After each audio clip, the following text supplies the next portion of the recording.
늙은이가 꼰대질환에 가르치러 들고 말이야. 말이 끝나기도 전에 조폭 김세진의 손이 번개처럼 날아들었습니다. 주인공 할아버지 이춘식의 왼쪽 뺨엔 붉은 손바닥 자국이 그대로 남았죠. 예상치 못한 충격에 이춘식은 뒷걸음질 쳤고 눈가엔 눈물이 맺혔습니다. 내가 뭘 잘못했다고? 60년 넘게 살아오며 이런 모욕은 처음이었습니다. 영감 다음부터는 건드리지 마. 내 차에 뭐 붙일 생각도 하지 말고. 그리고 그 상황을 본 관리소장은 이렇게 말했죠. 그냥 모른 척 넘어가시죠. 오늘의 이야기는 조폭에게 폭행갑질을 당한 이춘식 경비원 할아버지와 그 못된 조폭에게 사이다 복수를 실현한 특전사 여군 손녀 유진진의 특별한 사연입니다. 끝까지 들어보시고 여러분의 소중한 댓글로 남겨주세요. 구독과 좋아요도 잊지 마시고 매일 새로운 영상을 놓치지 않으려면 알림 설정까지 부탁드려요. 새벽 5시 이춘식은 어김없이 아파트 경비실 문을 열었습니다. 78세의 나이에도 허리는 곱고 걸음걸이는 단단했죠. 6.25 때 부모님을 잃고 혼자 살아온 세월이 그를 더욱 단단하게 만들었습니다. 전쟁 고아로 자란 그는 누구보다 평화의 소중함을 알고 있었습니다. 오늘도 고생하세요. 일찍 출근하는 직장인 몇 명이 인사를 건넸습니다. 이춘식은 단정한 경비원 복장을 입고 정중하게 인사를 받았죠. 그에게 이 아파트는 단순한 일터가 아니었습니다. 이곳에 사는 모든 사람들이 편안하게 지낼 수 있도록 지키는 것, 그것이 바로 그의 사명이었죠. 매일 아침 복도를 쓸고 엘리베이터를 점검하고 분리수거장을 정리하는 일상이 그에게는 소중한 의미였습니다. 분리수거장을 정리하며 이춘식은 생각했습니다. 요즘 젊은 사람들은 참 바쁘게 살아가는구나. 인사도 제대로 나누지 못할 정도로 말입니다. 하지만 그는 불평하지 않았습니다. 누군가는 해야 할 일이니까요. 그는 묵묵히 자신의 일을 해나갔습니다. 비가 오면 현관 매트를 더 자주 갈아주고 눈이 오면 새벽부터 나와 길을 쓸었죠. 경비실로 돌아와 벽을 바라보니 손녀 유진이 군복을 입고 찍은 사진이 눈에 들어왔습니다. 당당한 자세로 서 있는 유진의 모습을 보면 가슴이 뿌듯해졌죠. 특전사 여군 중위로 복무하고 있는 손녀가 자랑스러웠습니다. 부모를 일찍 잃고 할아버지 손에서 자란 유진이 이렇게 훌륭한 군인이 되었다는 것이 기특했습니다. 내가 지켜주는 이 아파트, 유진이는 나라를 지키는 군인이지. 이춘식은 혼잣말을 중얼거리며 미소를 지었습니다. 손녀와 자신이 각자의 자리에서 누군가를 지키고 있다는 생각에 마음이 따뜻해졌죠. 유진이 어렸을 때 자주 했던 말이 생각났습니다. 할아버지, 저도 커서 할아버지처럼 사람들을 지키는 사람이 될 거예요. 점심시간이 되자 아파트 주차장에 낯선 차량이 들어왔습니다. 검은색 고급 외제차였는데 번호판이 깨끗하게 새 것이었죠. 차에서 내린 남자는 30대 중반으로 보였습니다. 짙은 선글라스를 쓰고 있었는데 팔에 살짝 보이는 문신이 눈에 띄었습니다. 차 문을 닫는 소리도 거칠고 날카로웠죠. 김세진이라는 이름의 이 남자는 새로 입주한 주민이었습니다. 관리소장 박상무가 직접 나와서 인사를 했죠. 평소 무뚝뚝한 박상무의 모습과는 달리 과도하게 친절한 태도를 보였습니다. 김세진 씨 환영합니다. 뭐 불편한 일 있으시면 언제든지 연락 주세요. 저희가 최선을 다해 도와드리겠습니다. 박상무의 목소리에는 평소와 다른 긴장감이 섞여 있었습니다. 이춘식은 그 모습을 보며 무언가 이상하다는 느낌을 받았죠. 관리소장이 새 입주민에게 저렇게까지 굽실거리는 모습을 본 적이 없었거든요. 김세진은 선글라스를 벗지 않은 채 고개만 끄덕였습니다. 그리고는 이춘식을 한번 훑어보더니 별다른 인사 없이 엘리베이터로 향했죠. 이춘식은 정중하게 인사를 했지만 김세진은 마치 그를 투명인간 취급하듯 지나쳤습니다. 오후 시간 이춘식은 복도를 청소하며 일상을 이어갔습니다. 아이들이 학교에서 돌아오는 시간이 되자 아파트 곳곳이 활기를 띠었죠. 그는 뛰어다니는 아이들을 보며 조심하라고 당부했습니다. 특히 엘리베이터 앞에서는 더욱 주의 깊게 살펴봤죠. 천천히 다니세요. 다칠 수 있어요. 아이들은 고개를 끄덕이며 인사했습니다. 이춘식은 그런 아이들을 보며 흐뭇해했죠. 이 평범한 일상이 얼마나 소중한지 알고 있었거든요. 아이들의 웃음소리가 아파트 복도에 울려 퍼질 때면 그는 자신의 일이 얼마나 의미 있는지 다시 한번 깨달았습니다. 저녁 시간이 되자 주민들이 하나둘 집으로 돌아왔습니다. 이춘식은 각자의 얼굴을 기억하며 인사를 받았죠. 오늘 하루도 모든 주민들이 안전하게 돌아온 것을 확인하며 마음이 놓였습니다. 해가 저물어가자 이춘식은 경비실에서 오늘 하루를 정리했습니다. 특별한 일은 없었지만 그에게는 평범한 하루가 가장 좋은 하루였죠. 하지만 그는 아직 몰랐습니다.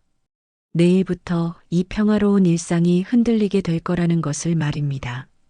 창밖으로 보이는 아파트 단지의 불빛들이 하나둘 켜지기 시작했습니다.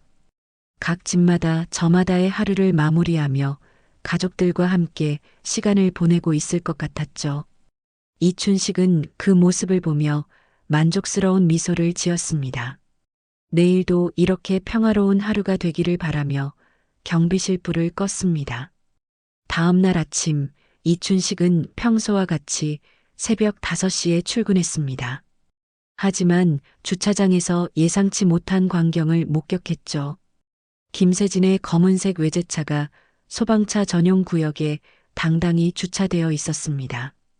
빨간 페인트로 선명하게 표시된 금지 구역이었죠. 이춘식은 잠시 망설였습니다. 새 입주민이니 아직 규칙을 모를 수도 있겠다는 생각이 들었거든요.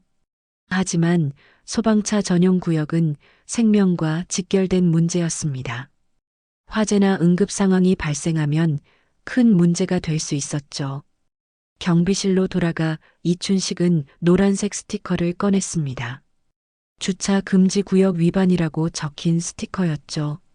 그는 조심스럽게 김세진의 차 앞유리에 스티커를 붙였습니다.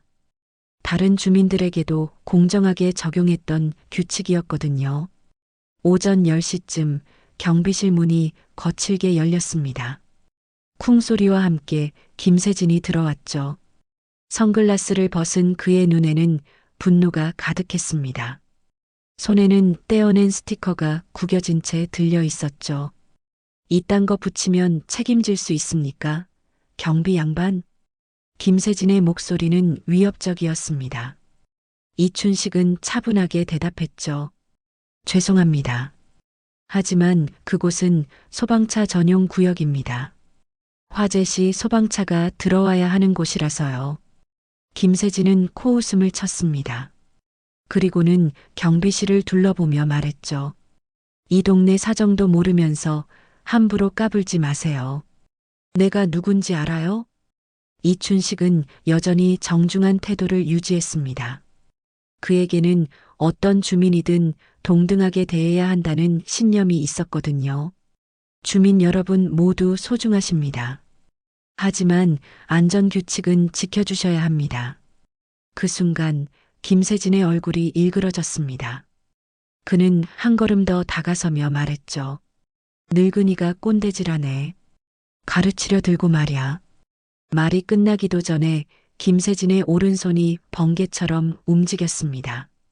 찰싹? 이춘식의 왼쪽 뺨에 손바닥이 내려앉았죠. 예상치 못한 충격에 이춘식은 뒤로 비틀거렸습니다. 내가 뭘 잘못했다고. 이춘식의 떨리는 목소리가 경비실에 울려 퍼졌습니다. 그의 뺨은 빨갛게 부어올랐고 눈가에는 눈물이 맺혔죠. 60년 넘게 살아오면서 이런 모욕을 당한 적이 없었습니다. 김세진은 만족스러운 표정을 지으며 말했습니다. 다음부터는 함부로 건드리지 마세요. 내 차에 뭔가 붙이기 전에 먼저 물어보고요. 그때 관리소장 박상무가 경비실로 들어왔습니다. 상황을 대충 파악한 그는 이춘식을 보며 작은 목소리로 말했죠. 이춘식 씨, 괜찮아요? 뭔 일이에요?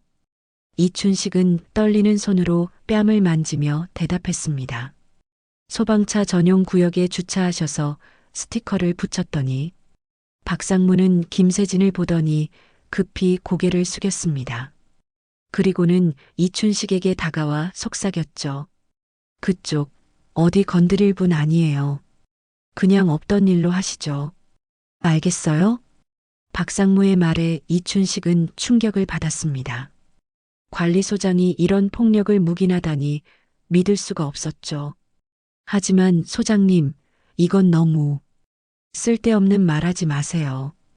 이 일은 여기서 끝입니다. 박상무는 단호하게 말하며 이춘식을 제지했습니다. 그리고는 김세진에게 다가가 비굴한 미소를 지었죠. 김세진 씨, 정말 죄송합니다. 직원 교육을 제대로 시키지 못해서요. 앞으로 이런 일 없도록 하겠습니다. 김세진은 코웃음을 치며 경비실을 나갔습니다. 그의 뒷모습을 보며 이춘식은 무력감을 느꼈죠. 평생 성실하게 살아온 자신이 이렇게 무시당해야 하는 현실이 서글플 따름이었습니다. 박상무도 곧 자리를 떴습니다. 이춘식은 혼자 남은 경비실에서 뺨을 만지며 생각했죠. 이런 일이 다시 일어나면 어떻게 해야 할까요? 그는 책상 위에 놓인 손녀 유진의 사진을 바라보았습니다. 군복을 입고 당당하게 서 있는 유진의 모습이 지금의 자신과 너무 대비되어 보였죠. 오후 내내 이춘식은 멍하니 앉아 있었습니다. 주민들이 인사를 해도 제대로 대답하지 못했죠. 뺨의 통증보다 마음의 상처가 더 컸습니다. 자신의 존재 자체가 무시당한 것 같은 기분이었거든요. 그날 밤 이춘식은 집에 돌아와서도 밥 한 숟갈 넘기지 못했습니다. 뺨의 부기는 가라앉았지만 마음의 상처는 더욱 깊어져만 갔죠. 평생 누구에게도 손가락질 받지 않고 성실하게 살아온 자신이 이런 모욕을 당해야 하는 현실이 받아들여지지 않았습니다. 내가 뭘 그리 잘못했나? 이춘식은 혼잣말을 중얼거리며 침대에 누웠습니다. 천장을 바라보며 오늘 있었던 일을 되새겨봤죠. 소방차 전용 구역에 주차한 것을 지적한 것이 그렇게 큰 잘못이었을까요? 다른 주민들에게도 똑같이 적용했던 규칙이었는데 말입니다. 잠들기 전 그는 벽에 걸린 손녀 유진의 사진을 바라보았습니다. 특전사 중위 계급장을 단 군복 차림의 유진이 당당하게 서 있는 모습이었죠. 사진 속 유진의 눈빛은 강했고 자신감에 차 있었습니다. 유진이라면 이런 상황에서 어떻게 했을까? 이춘식은 손녀를 키우며 자주 했던 말을 떠올렸습니다. 유진아, 세상에는 나쁜 사람들도 있지만 포기하면 안 된다. 올바른 일을 하는 사람이 더 많으니까. 그때는 확신에 차서 했던 말인데 지금은 그 말이 무색해 보였죠. 다음 날 아침 이춘식은 평소보다 늦게 출근했습니다. 경비실로 향하는 발걸음이 무거웠죠. 김세진의 차는 여전히 소방차 전용 구역에 주차되어 있었습니다. 이번에는 스티커를 붙일 엄두가 나지 않았죠. 오전 시간 몇몇 주민들이 이춘식의 표정이 어둡다는 것을 눈치챘습니다. 경비 아저씨, 괜찮으세요? 얼굴이 안 좋아 보이네요. 한 주부가 걱정스럽게 물었습니다. 이춘식은 억지로 미소를 지으며 대답했죠. 괜찮습니다.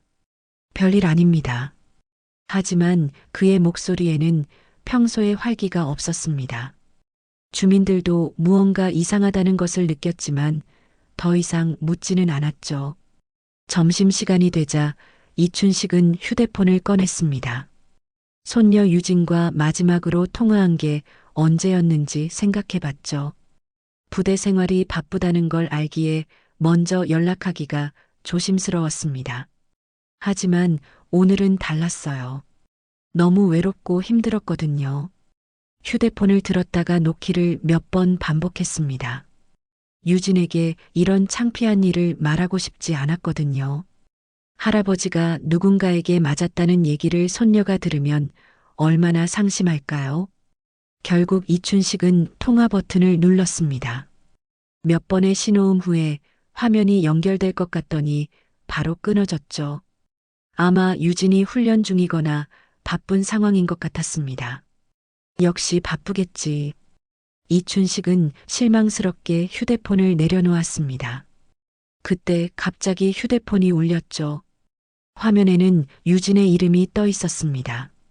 영상통화였어요. 이춘식은 잠시 망설였습니다. 자신의 상한 마음이 손녀에게 들킬까봐 걱정됐거든요. 하지만 손녀의 목소리가 듣고 싶었습니다. 결국 통화를 받았죠. 화면에 나타난 유진은 군복을 입고 있었습니다. 훈련소에서 나오는 길인 것 같았죠. 배경으로 군용 차량들이 보였습니다. 할아버지, 부재중 통화 있어서 바로 걸었어요. 무슨 일 있으세요? 유진의 목소리는 평소와 같이 밝고 활기찼습니다. 하지만 곧 할아버지의 표정을 보더니 눈썹을 찌푸렸죠. 할아버지, 얼굴 왜 그래요? 무슨 일 있었어요? 이춘식은 고개를 돌리며 대답했습니다. 아니야, 별일 아니다. 그냥 피곤해서 그래. 하지만 유진은 예리했습니다. 할아버지와 함께 살며 자란 그녀는 할아버지의 표정 변화를 누구보다 잘 알고 있었거든요. 할아버지, 저 유진이에요. 무슨 일인지 말씀해 주세요. 유진의 진지한 목소리에 이춘식의 마음이 흔들렸습니다. 결국 그는 오늘 있었던 일을 간략하게 이야기했죠. 소방차 전용 구역 주차, 스티커, 그리고 뺨을 맞은 일까지 모두 말했습니다. 유진의 표정이 점점 굳어졌습니다. 화면 너머로도 그녀의 분노가 느껴졌죠. 누가 할아버지를 때렸다고요? 유진의 목소리는 낮아졌지만 그 안에는 차가운 분노가 담겨 있었습니다. 이춘식은 손녀가 걱정할까봐 급히 말했죠. 괜찮다, 유진아. 별일 아니야. 그냥 실수였을 거야. 하지만 유진은 이미 군인의 눈으로 상황을 파악하고 있었습니다. 할아버지의 말투, 표정, 그리고 무엇보다 억지로 괜찮은 척하는 모습이 그녀의 마음을 아프게 했죠. 할아버지, 그 사람 이름이 뭐예요? 어느 동 몇 호에 사는지 아세요? 유진의 질문에 이춘식은 당황했습니다. 왜 그런 걸 물어보니? 그냥 넘어가자, 유진아. 내가 걱정할 일이 아니야. 유진은 잠시 말없이 할아버지를 바라보았습니다. 그리고는 군화를 벗기 시작했죠. 할아버지, 저 내일 외박 나올게요. 무슨 소리야? 부대 일도 바쁠 텐데. 누구든 내 가족에게 손을 대면 나는 군인이기 전에 손녀입니다. 유진의 눈빛이 변했습니다. 평소에 밝고 따뜻한 모습 대신 차갑고 단호한 표정이었죠. 특전사로 훈련받은 그녀의 본능이 깨어나고 있었습니다. 유진아, 괜히 문제 만들지 마라. 할아버지가 참으면 되는 일이야. 하지만 유진은 이미 마음을 정했습니다. 할아버지, 평생 누구에게도 굽히지 않고 사신 분이잖아요.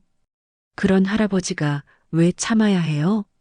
통화는 곧 끊어졌습니다. 이춘식은 휴대폰을 내려놓고 한숨을 쉬었죠. 손녀에게 걱정을 끼친 것 같아 마음이 무거웠습니다. 다음 날 오후 정유진은 정식 외박 승인을 받고 부대 동료 2명과 함께 사복 차림으로 아파트에 도착했습니다. 같은 특전사 출신인 하사 2명이 함께했죠. 유진은 그들에게 상황을 간단히 설명했고 동료들은 흔쾌히 도움을 약속했습니다. 중이님 할아버지를 건드렸다고요? 그건 용서할 수 없죠. 김하사가 분노에 찬 목소리로 말했습니다. 군대에서 가족은 신성한 영역이었거든요. 유진은 아파트 입구에서 잠시 멈춰서서 주변을 살펴봤습니다. 할아버지가 평생 지켜온 이곳에서 모욕을 당했다는 사실이 그녀의 마음을 아프게 했죠. 경비실 쪽을 바라보니 할아버지가 창가에 앉아 있는 모습이 보였습니다. 할아버지께는 나중에 인사드릴게요. 먼저 그놈부터 찾아봅시다. 유진은 동료들과 함께 김세진이 사는 동을 향해 걸었습니다. 관리소에서 확인한 정보에 따르면 김세진은 15층에 살고 있었죠. 하지만 유진은 직접 찾아가지 않았습니다. 그 대신 김세진의 패턴을 파악하기로 했어요. 작전은 간단해요. 상대를 충분히 관찰한 후에 움직이는 거예요. 유진의 말에 동료들이 고개를 끄덕였습니다. 특전사 출신답게 그들은 정찰의 중요성을 잘 알고 있었거든요. 오후 시간 동안 유진은 아파트 주변을 돌며 김세진의 동선을 파악했습니다. 주차장에 세워진 검은색 외제차, 소방차 전용 구역에 당당히 주차된 모습을 보니 분노가 치밀어 올랐죠. 저녁 6시쯤 김세진이 엘리베이터에서 내려오는 모습이 보였습니다. 운동복 차림이었는데 아마 헬스장에 가는 것 같았어요. 유진은 멀리서 그를 지켜봤습니다. 저자가 김세진이네요. 유진의 눈빛이 차가워졌습니다. 할아버지를 때린 바로 그 손을 보니 참을 수 없었거든요. 김세진은 지하에 있는 헬스장으로 향했습니다.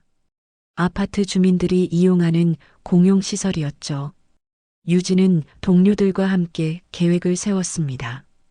헬스장에서 운동하고 나면 보통 사우나에 가거나 휴게실에서 쉬죠. 그때를 노리는 게 좋을 것 같아요. 1시간 정도 지나자 김세진이 헬스장에서 나왔습니다. 예상대로 휴게실로 향했죠. 그곳에는 다른 주민들도 몇 명 있었습니다. 김세진은 그들과 함께 맥주를 마시며 큰 소리로 떠들고 있었어요. 요즘 이 아파트 경비가 참 건방지더라고요. 늙은이가 주제도 모르고 나한테 뭐라고 하길래 한 대 쳤어요. 김세진의 말에 유진의 주먹이 저절로 굳어졌습니다. 할아버지를 때린 것을 자랑스럽게 얘기하다니 용서할 수 없었죠. 그래도 너무한 거 아니에요? 경비 아저씨가 뭘 잘못했다고. 한 주민이 조심스럽게 말했지만 김세진은 비웃었습니다. 뭐, 나한테 뭐라고 하는 거야? 당신도 한 대 맞고 싶어요? 주민은 무서워하며 자리를 떴습니다. 김세진의 위협적인 분위기에 다른 사람들도 하나둘 자리를 비웠죠. 그때 휴게실 문이 조용히 열렸습니다. 슬리퍼를 신은 젊은 여성이 들어왔어요. 정유진이었습니다. 그녀는 차분한 표정으로 김세진을 바라봤죠. 김세진은 유진을 위아래로 훑어보며 비웃었습니다. 여자가 왜 여기 들어와? 여기는 남자들 공간이야. 유진은 대답 대신 한 걸음씩 김세진에게 다가갔습니다. 그녀의 눈빛에는 차가운 분노가 담겨 있었죠. 당신이 김세진 씨죠? 그래, 왜? 뭐 할 말 있어? 김세진이 오만하게 대답했습니다. 하지만 유진의 다음 말에 그의 표정이 굳어졌어요. 경비원 이춘식, 제 할아버지를 때리셨다면서요? 순간 휴게실의 공기가 얼어붙었습니다. 김세진은 당황한 기색을 보이며 일어섰죠. 뭐야? 너 누구야? 유진은 침착하게 대답했습니다. 그분의 손녀입니다. 그리고 말이 끝나기도 전에 유진의 손이 번개처럼 움직였습니다. 김세진의 팔이 비틀어지며 관절이 꺾이는 소리가 났죠. 으악! 김세진의 비명이 휴게실에 울려 퍼졌습니다. 유진은 그의 팔을 제압한 채 차가운 목소리로 말했어요. 그 손, 어디에 올렸죠? 제 할아버지 얼굴이었죠? 김세진은 고통에 몸부림쳤지만 유진의 제압술에서 벗어날 수 없었습니다. 특전사의 격투 기술은 일반인이 상상할 수 없을 정도로 정교하고 강력했거든요. 그때 뒤에서 김세진의 동료 2명이 나타났습니다. 평소 김세진과 어울리던 조폭들이었죠. 그들은 유진을 보고 비웃으며 다가왔어요. 여자 하나가 설치네. 비켜, 다칠라. 하지만 그들이 유진에게 손을 뻗는 순간 휴게실 문이 열리며 2명의 남자가 들어왔습니다. 유진과 함께 온 특전사 동료들이었죠. 순식간에 조폭 2명이 바닥에 쓰러졌습니다. 정확한 급소 가격에 그들은 일어설 수도 없었죠. 휴게실은 순식간에 조용해졌습니다. 김세진은 여전히 유진에게 제압당한 채 바닥에 엎드려 있었고 그의 동료들은 특전사 요원들에게 완전히 무력화된 상태였죠. 유진은 김세진의 팔을 더욱 단단히 제압하며 차가운 목소리로 말했습니다. 이제 좀 대화가 되겠네요. 김세진은 고통 때문에 제대로 말을 할 수도 없었습니다. 특전사의 관절 제압술은 저항할수록 더 아팠거든요. 그는 가까스로 입을 열었죠. 이 미친년이. 놔줘. 유진의 눈빛이 더욱 차가워졌습니다. 그녀는 김세진의 팔에 조금 더 힘을 가했어요. 미친년이라고 하셨나요? 할아버지한테도 그런 식으로 말했겠네요. 김세진의 비명이 다시 한번 울려 퍼졌습니다. 이때 휴게실 밖에서 소음을 들은 다른 주민들이 모여들기 시작했어요. 창문 너머로 사람들이 휴대폰을 꺼내 영상을 찍고 있는 모습이 보였습니다. 저기 무슨 일이야? 여자가 남자를 제압하고 있네. 저 사람들 누구야?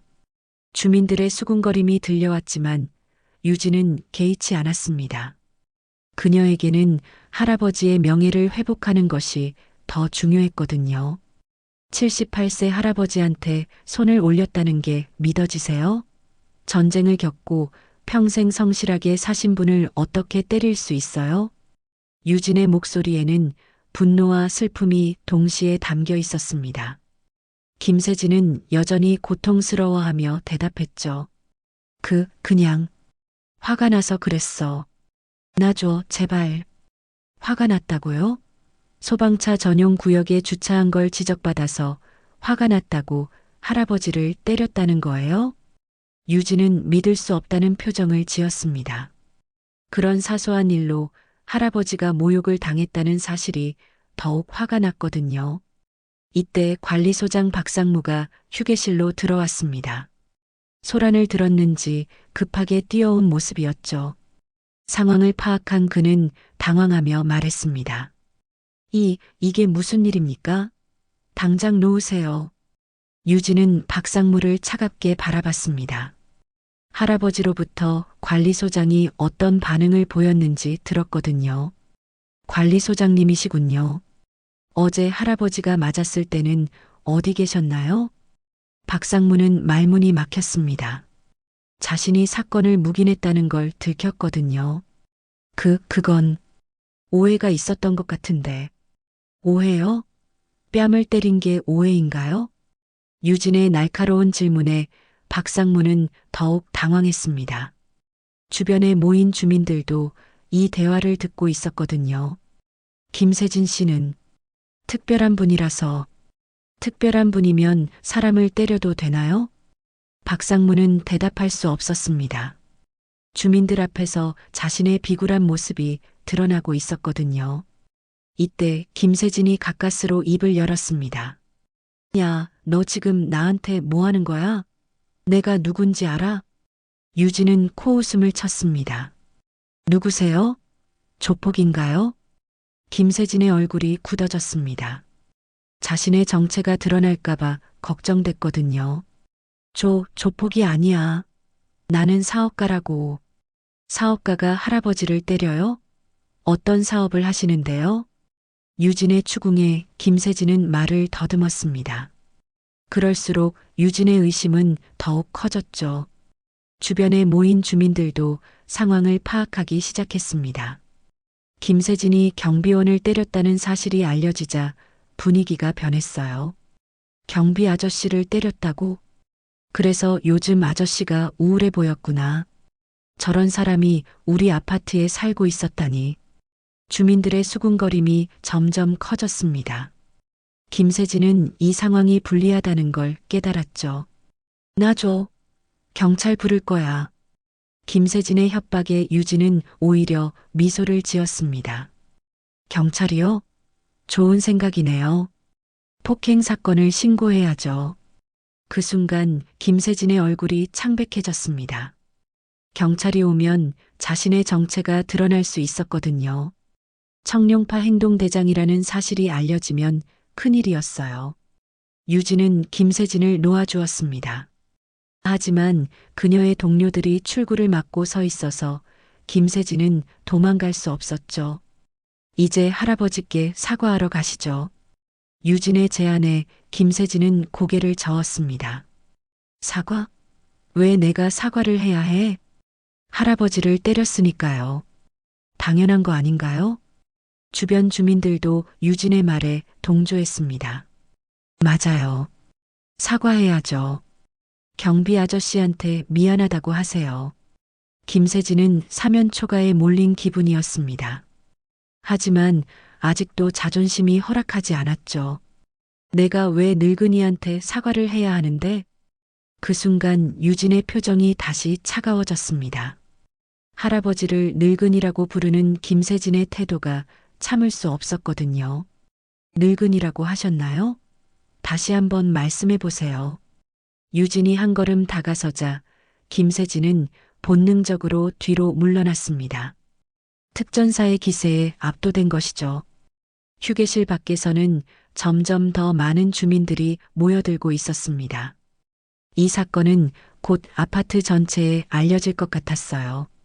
다음 날 아침 아파트 주민 단체 채팅방은 난리가 났습니다. 어젯밤 휴게실에서 벌어진 일을 찍은 영상들이 계속 올라오고 있었거든요. 주민들은 저마다 다른 반응을 보였죠. 여자가 조폭을 제압하는 거 봤어요? 대박이네요. 경비 아저씨를 때렸다는 게 사실이었나 봐요. 그래서 며칠 전부터 아저씨가 우울해 보였구나. 저 여자 누구예요? 경비 아저씨 가족인가? 영상 속에서 유진이 김세진을 제압하는 모습이 선명하게 담겨 있었습니다. 특히 김세진이 늙은이라고 말하는 부분과 유진이 할아버지라고 대답하는 장면이 주민들의 관심을 끌었죠. 오전 10시쯤 관리소장 박상무가 이춘식을 불렀습니다. 관리사무소로 오라는 것이었죠. 이춘식은 무슨 일인지 몰라 걱정스러운 마음으로 갔습니다. 이춘식 씨 앉으세요. 박상무의 표정은 어제와 달리 심각했습니다. 그는 책상 위에 놓인 휴대폰을 가리키며 말했죠. 이거 봤어요? 단톡방에 올라온 영상 말이에요. 이춘식은 영상을 보고 깜짝 놀랐습니다. 손녀 유진이 김세진을 제압하는 모습이 담겨 있었거든요. 언제 이런 일이 벌어진 건지 전혀 몰랐어요. 유진이가 언제 여기에? 그래도 너무 커졌어요. 이제 아파트 전체가 다 알게 됐잖아요. 그쪽 손녀 좀 말려봐요. 박상무는 걱정스러운 표정을 지었습니다. 김세진의 정체를 어느 정도 알고 있던 그는 이 일이 더 커질까봐 두려웠거든요. 이춘식은 박상무의 말을 듣고 화가 났습니다. 어제는 김세진을 두둔하더니 이제 와서 손녀를 탓하다니 말이 안 됐죠. 소장님, 제가 맞았을 때는 없던 일로 하자더니 이제는 손녀를 탓하시는 겁니까? 박상무는 말문이 막혔습니다. 자신의 모순된 행동이 지적받자 당황했거든요. 그게 아니라 사태가 커지면 모두에게 좋지 않아요. 누구에게 좋지 않은 건가요? 김세진 씨에게요? 이춘식의 날카로운 질문에 박상무는 대답하지 못했습니다. 그 순간 이춘식은 책상 위에 있던 사직서, 양식을 집어들었죠. 그럼 제가 그만두면 되겠네요. 말과 함께 이춘식은 사직서를 반으로 찢어버렸습니다. 박상무는 놀라며 말렸지만 이미 늦었어요. 이춘식 씨, 진정하세요. 그런 뜻이 아니었어요. 아닙니다. 저 같은 늙은이는 여기 있을 자격이 없는 것 같아요. 이춘식은 단호하게 말하며 관리사무소를 나섰습니다. 평생 누구에게도 굽히지 않고 살아온 그의 자존심이 상했거든요. 한편 김세진은 자신의 집에서 청룡파 조직원들과 긴급회의를 하고 있었습니다. 어젯밤 일로 인해 자신의 정체가 드러날 위험이 커졌거든요.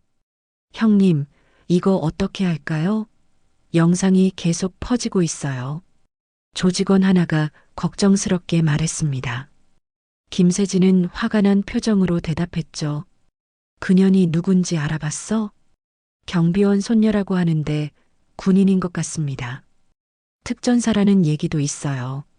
김세진의 얼굴이 더욱 굳어졌습니다. 특전사라면 함부로 건드릴 상대가 아니었거든요. 일단 조용히 있어라. 괜히 건드렸다가 더 큰일 날 수 있어. 하지만 김세진의 자존심도 상했습니다. 여자에게, 그것도 어린 여자에게 당했다는 사실이 참을 수 없었거든요. 그는 복수를 다짐했습니다. 오후에 김세진은 경찰서에 찾아갔습니다. 유진을 폭행죄로 고소하려는 것이었죠. 하지만 담당 경찰관의 반응은 시큰둥했어요. 영상을 봤는데요. 정당방위로 보이는데요. 그리고 선생님이 먼저 경비원을 때리셨다는 신고도 들어왔고요. 김세진은 당황했습니다. 자신이 유리할 거라 생각했는데 오히려 불리한 상황이었거든요. 저는 피해자라고요. 저 여자가 저를 제압했다고요. 하지만 선생님이 먼저 폭행을 가했다면 얘기가 달라지죠. 경찰관의 말에 김세진은 할 말이 없었습니다.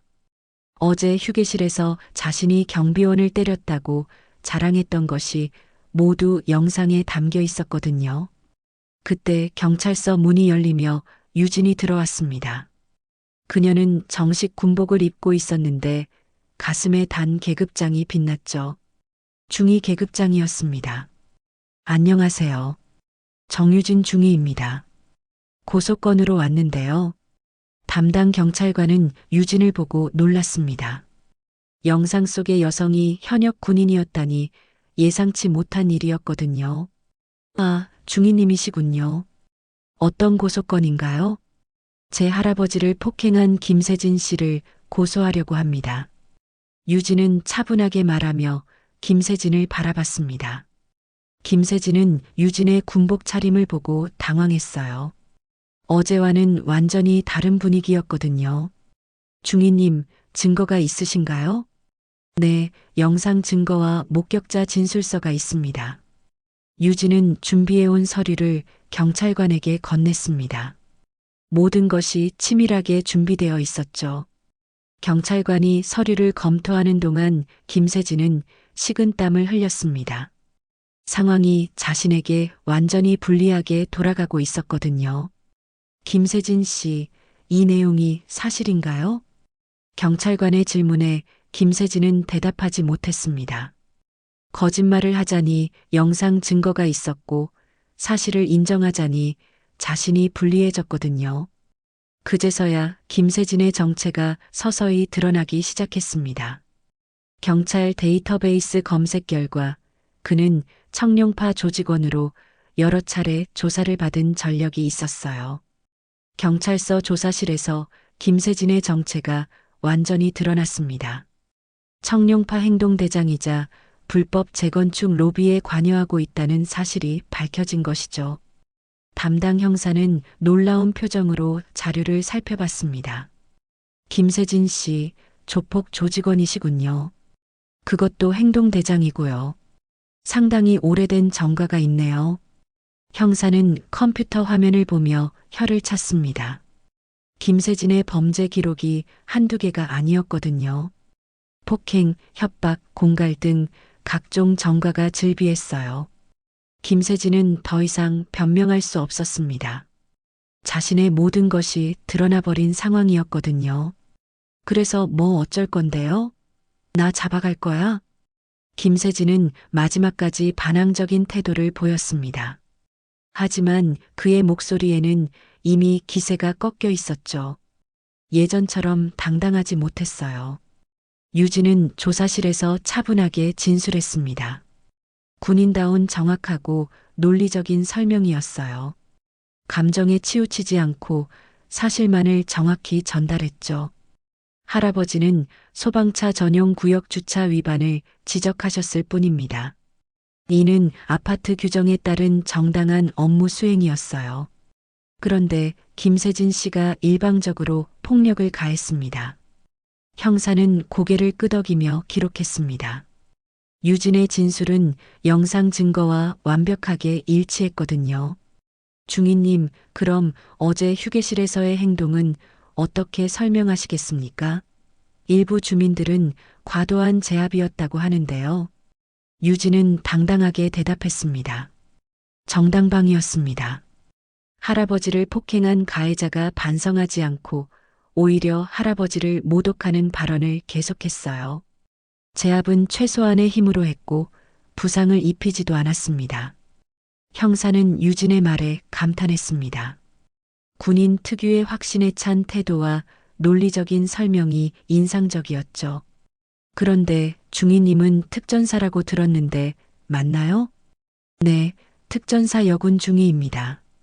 형사는 고개를 끄덕였습니다. 그제서야 어제 휴게실에서의 압도적인 제압 실력이 이해됐어요. 한편 조사실 옆에서 대기하던 김세진은 점점 초조해졌습니다. 상황이 자신에게 완전히 불리하게 돌아가고 있었거든요. 조직에서도 연락이 두절된 상태였어요. 아마 선을 긋고 있는 것 같았죠. 조사가 끝난 후 유진은 김세진과 마지막으로 마주했습니다. 조사실 복도에서 우연히 마주친 것이었어요. 김세진은 유진을 보자 화가 났지만 감히 덤비지는 못했습니다. 어제의 일이 트라우마가 된 것이죠. 내가 군인이면 다야? 대단하네, 정말. 김세진의 말에는 여전히 반항심이 섞여 있었지만 예전 같은 기세는 없었어요. 유진은 차가운 미소를 지었습니다. 네, 저는 군인입니다. 하지만 그 전에 손녀예요. 유진은 한 걸음 김세진에게 다가서며 조용히 말했습니다. 주변에 사람들이 있었지만 그녀의 목소리는 김세진에게만 들렸어요. 나는 군인이라 함부로 사람을 때리지 않아요. 규율과 원칙을 지키죠. 하지만 군인 이전에 나는 이춘식 할아버지의 손녀예요. 김세진은 유진의 눈빛을 보고 섬뜩함을 느꼈습니다. 그 눈에는 할아버지를 지키겠다는 확고한 의지가 담겨 있었거든요. 어떤 협박이나 위협보다 무서웠어요. 그 손으로 할아버지 뺨을 때린 당신. 이제 무릎 꿇을 준비됐나요? 유진의 마지막 말에 김세진은 아무런 대답도 할 수 없었습니다. 그녀의 기세에 완전히 압도된 것이죠. 예전 같으면 화를 내며 덤볐을 텐데 이제는 그럴 용기도 나지 않았어요. 며칠 후 경찰 수사 결과가 나왔습니다. 김세진은 폭행죄로 기소되었고 청룡파의 불법 재건축 로비 의혹도 함께 수사받게 되었어요. 수사 과정에서 그의 아파트 입주 자체가 불법적인 목적이었다는 것이 밝혀진 것이죠. 김세진이 청룡파 행동대장이었다니. 그래서 관리소장이 저렇게 비굴하게 굴었구나. 우리 아파트에 조폭이 살고 있었다는 거야? 주민들은 충격에 휩싸였습니다. 하지만 동시에 이춘식에 대한 미안함도 커졌어요. 그동안 무관심했던 자신들을 반성하게 됐죠. 아파트 관리소장 박상무도 김세진과의 유착 의혹으로 조사를 받게 되었습니다.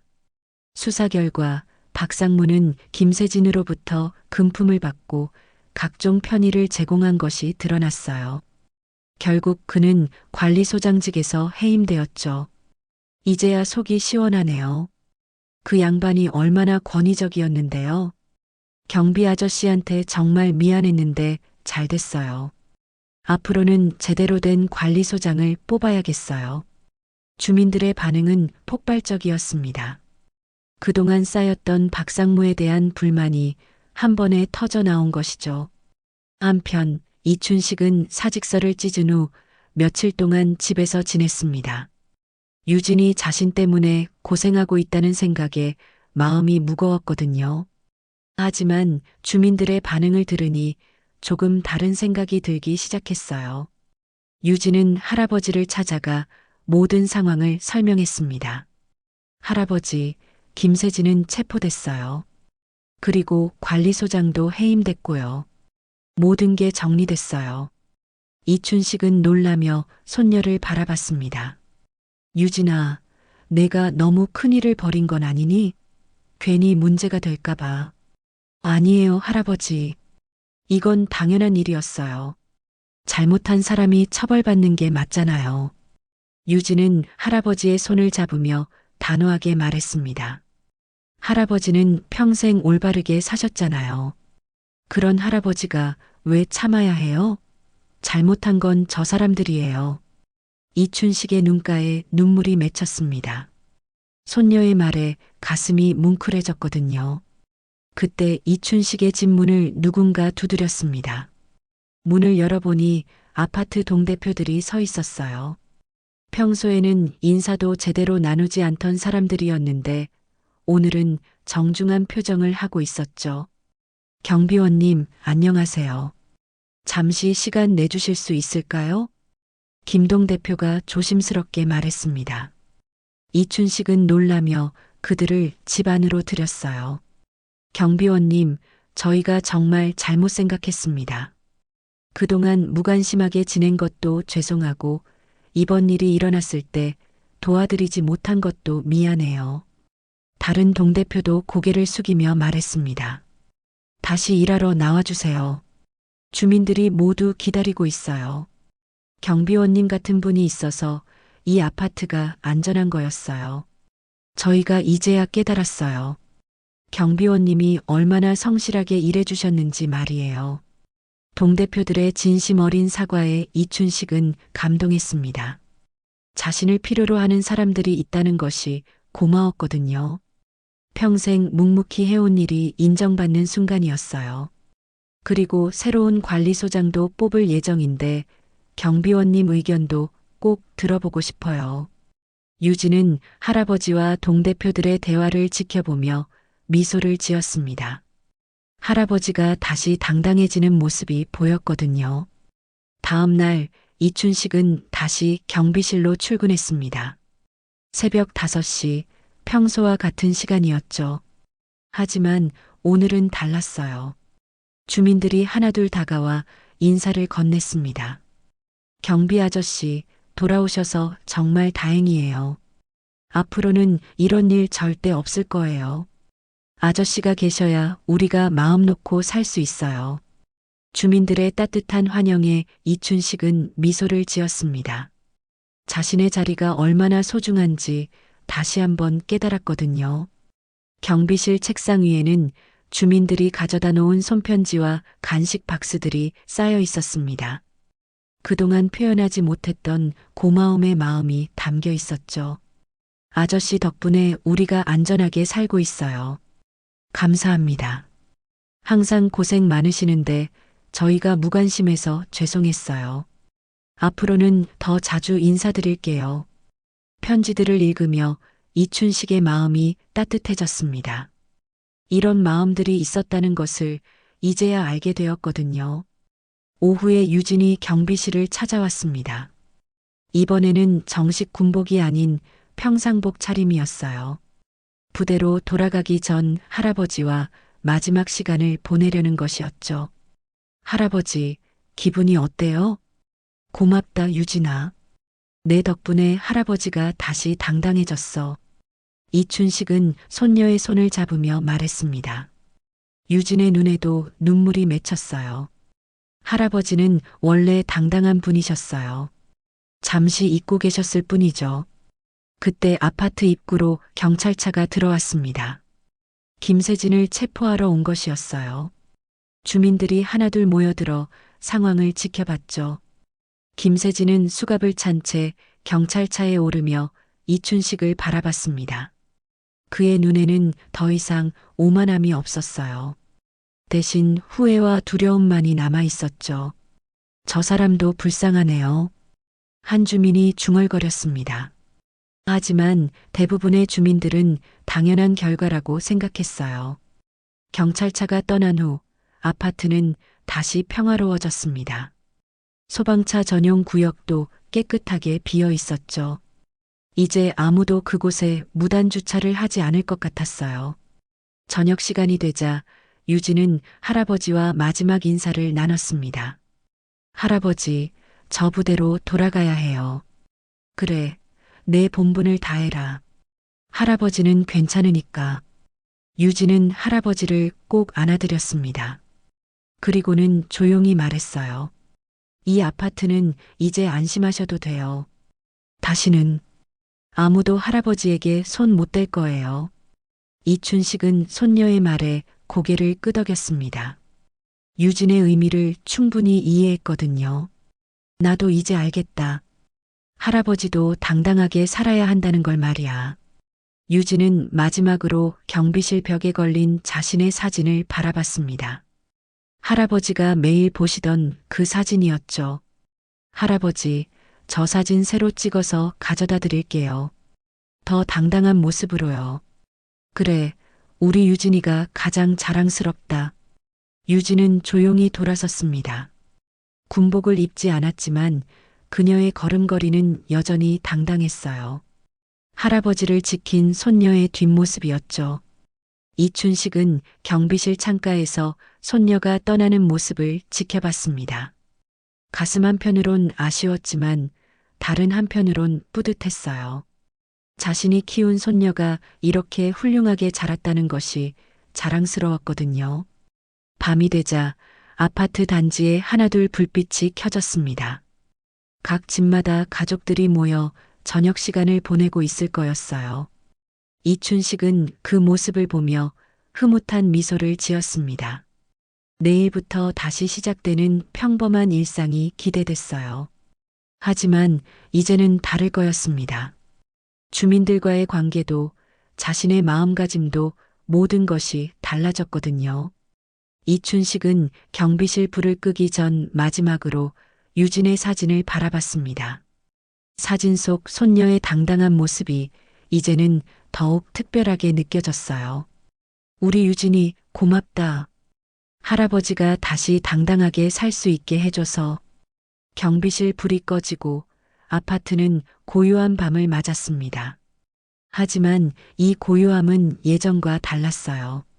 진정한 평화가 찾아온 것이었죠.